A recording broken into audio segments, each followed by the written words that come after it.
오늘 본문의 주인공으로 나오고 있는 나아만 장군은 아람 왕 벤하닷의 군대 장관이었습니다. 그는 본문에 기록된 대로 전쟁에 능한 용사였고 벤하닷 왕의 총애를 받고 있었습니다. 1절에 보시면 여호와께서 나아만을 통해 아람을 구원하게 하신 일들이 있었다라고 나와 있죠. 이것은 주로 이스라엘과 아수르의 전쟁에서 승리한 일을 말하는 것으로 보입니다. 유대인들의 탈금 성경이나 또 유대 역사가인 요세푸스의 기록에 따르면 나아만은 이스라엘의 아합 왕을 죽인 인물로 기록되어 있습니다. 이처럼 큰 용사였던 나아만 장군에게 한 가지 어려움이 있었는데요. 바로 나병이 그에게 있었던 것이죠. 그런데 이스라엘에서 잡혀온 한 어린 여종이 그 주인의 병을 고칠 수 있는 선지자가 이스라엘 땅의 사마리아에 살고 있다는 말을 전합니다. 나아만은 이 소식을 왕에게 전하죠.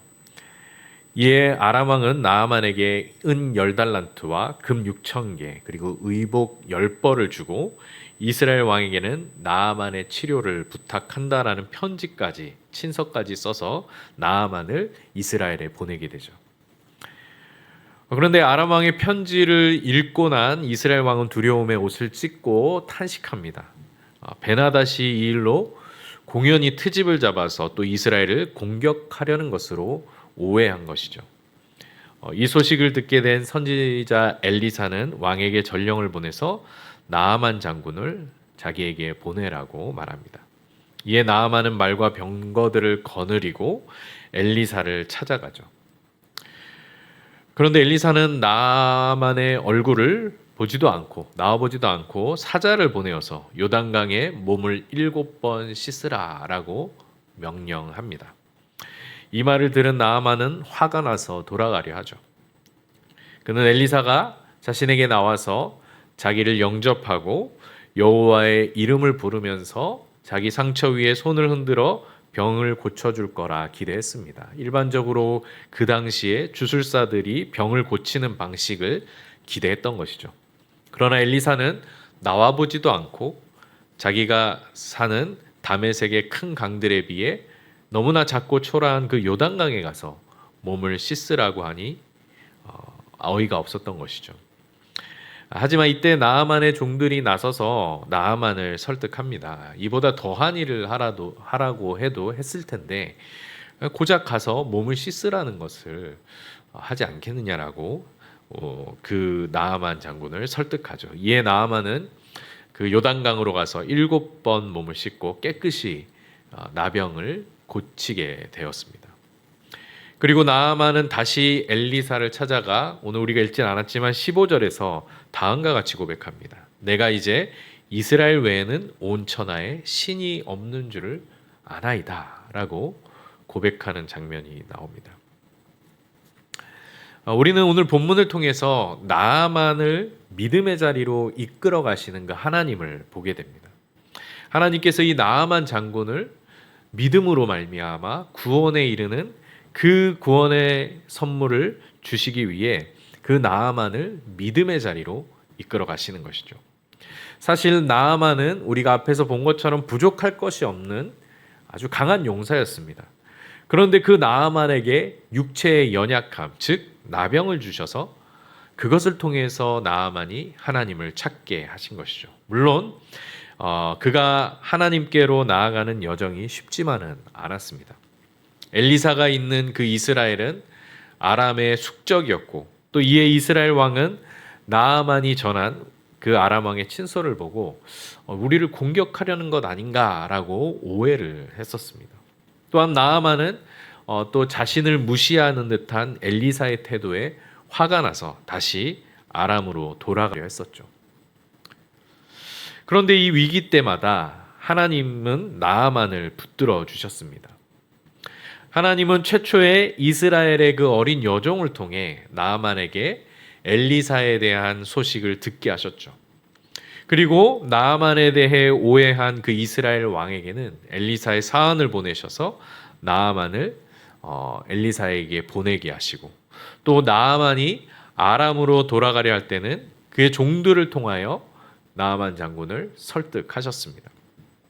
그렇게 나아만은 여러 우여곡절 끝에 결국 믿음의 자리, 즉 요단강에 몸을 씻는 자리까지 나아갔고 거기서 하나님의 놀라운 능력을 경험했던 것입니다. 하나님은 믿음을 통해 하나님의 구원을 경험케 하시죠. 이에 하나님께서 나아만 장군도 붙드셔서 그를 믿음의 자리로 이끌어 가신 것입니다. 지금도 하나님은 우리에게 복음을 들려주시고 하나님의 그 은혜를 사모하게 하시며 믿음의 위기 때마다 우리를 도와주셔서 우리를 믿음의 반석 위에 세워주십니다. 이것을 우리는 구원이라고 말하는 것입니다. 이처럼 우리의 믿음을 지키시는 하나님의 은혜를 찬송가 374장에서는 이렇게 노래하고 있습니다. 나의 믿음 약할 때에 주가 붙드네. 마귀 나를 꾀일 때 주가 붙드네. 우리 구주 아니면 서지 못하네. 나의 사랑 식을 때에 주가 붙드네. 나를 귀히 보시고 항상 붙드네. 구원 얻은 사람을 항상 붙드네. 나의 영혼 약할 때에 주가 붙드네. 피를 흘려 샀으니 주가 붙드네. 나를 붙드네. 나를 붙드네. 사랑하는 나의 주 나를 붙드네. 이렇게 고백하고 있습니다. 하나님은 우리를 구원하셔서 그냥 그 구원의 자리에 내버려 두시는 것이 아니라 우리가 끝까지 그 믿음을 지켜 구원의 완성까지 이르도록 하나님의 영광에까지 이르도록 우리의 믿음을 지키시며 우리를 끝까지 인도하여 주시는 하나님이심을 이 찬송가가 고백하고 있는 것이죠. 이와 같이 우리의 믿음을 지켜주시며 우리의 믿음을 반석 위에 견고하게 세워주시는 그 하나님의 은혜를 경험하며 살아가시는 우리 성도님들이 되시길 바랍니다. 그렇다면 하나님께서 이끌어 가시는 그 믿음의 자리는 어떤 자리일까요? 하나님은 엘리사에게 실망하여 아람으로 다시 돌아가려 했던 그 나아만을 그의 종들을 통해 설득하셨습니다. 그리고 나아만은 엘리사가 명령한 대로 요단강으로 내려가서 거기에 몸을 담그고 7번 씻었습니다. 이처럼 믿음의 자리는 바로 순종의 자리인 것입니다. 나아만이 살던 다메섹에는 요단강보다 훨씬 크고 아름다운 아바나강과 바르발 강이 있었습니다. 더더군다나 자기를 만나주지도 않는 엘리사의 말을 듣고 요단강에 내려가 몸을 씻는 것은 아람의 군대 장관으로서 얼마나 많은 병거와 군사들을 데리고 왔습니까? 그들 앞에서 너무나 위신이 서지 않는 치욕적인 일이었을 것입니다. 그러나 나아만은 요단강으로 내려갑니다. 자신의 지위, 자신의 권력, 자신이 가진 상식을 모두 벗고 오직 엘리사가 전한 말을 따라 요단강에 몸을 담근 것입니다. 그리고 7번 몸을 씻었을 때에 그의 피부가 아기와 같이 변하는 놀라운 하나님의 능력을 경험하게 된 것이죠. 믿음의 자리는 이처럼 하나님의 말씀 앞에 자기를 깨뜨리는 자리입니다. 나의 경험, 나의 지식, 나의 힘, 나의 자랑, 내가 가진 모든 것을 내려놓고 겸손히 하나님의 말씀 앞에 자신을 굴복시키는 자리가 믿음의 자리인 것이죠. 오늘도 하나님은 우리의 믿음을 견고한 반석 위에 세우시기 위하여 우리를 말씀 앞에 세우십니다.